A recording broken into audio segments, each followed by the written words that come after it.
I do believe that an hegemon is needed in order to create a liberal world economy.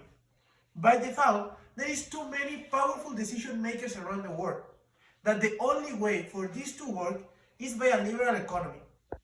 But adopting several core rules from socialists to guarantee a fair play game in the economy and reduce the abuse of the most powerful states over the others. If in today's world an hegemon was needed to create a liberal world economy was because of United States was scared that the Soviet Union and its communist ideologies would take over them and their capitalist methodology. From my point of view, United States is and has always been a predatory hegemon. Since the beginnings, these countries have built their wealth by taking advantage of the others. For example, during the 19th century, they invaded my country, Mexico, and took over half of our territory, stealing the gold of California and the oil of Texas in the way. In more modern examples, we can see the same pattern. Most of the wars have been against weak, small countries like Iraq, Vietnam, or Korea, where they have used their power and weapons to steal the resources, mainly oil, or to avoid the spread of other economic systems out of capitalism.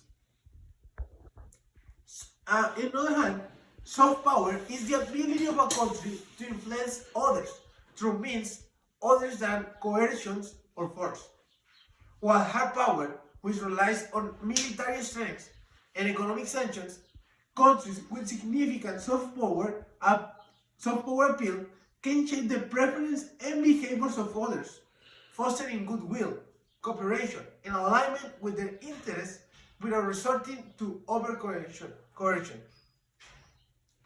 Soft power operates through attraction and persuasion, focusing on a nation's value, policies, diplomacy, education, media, and popular culture.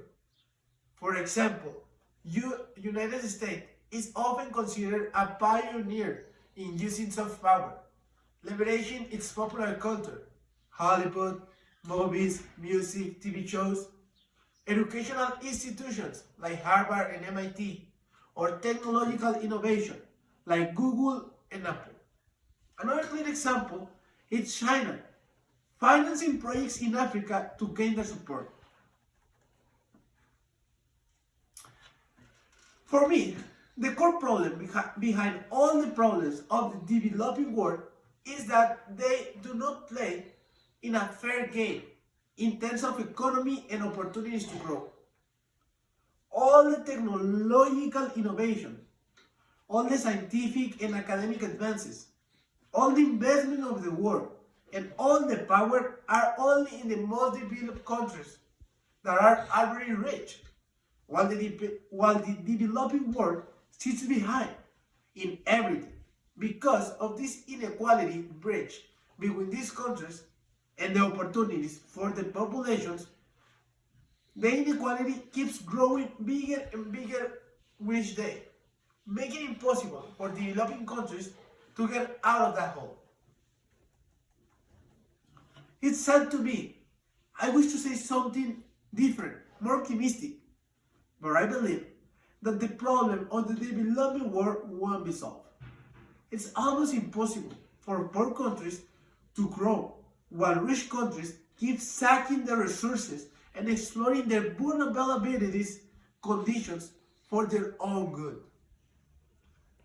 I recognize that some poor countries with bright leaders and hard-working population will get out of the hole, will grow, and will enhance their population.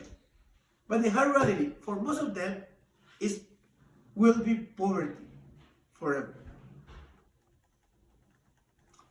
Economic globalization refers to the increasing interconnectedness and interdependence of economies around the world, to the cross-border flow of goods, services, capital, technology, and information, It is driven by advances in transportation, communication, and technology, which have facilitated the integration of national economies into a single global economy.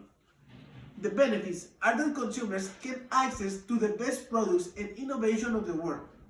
But the danger for a country is that your own territory can be full of a foreign culture, foreign products,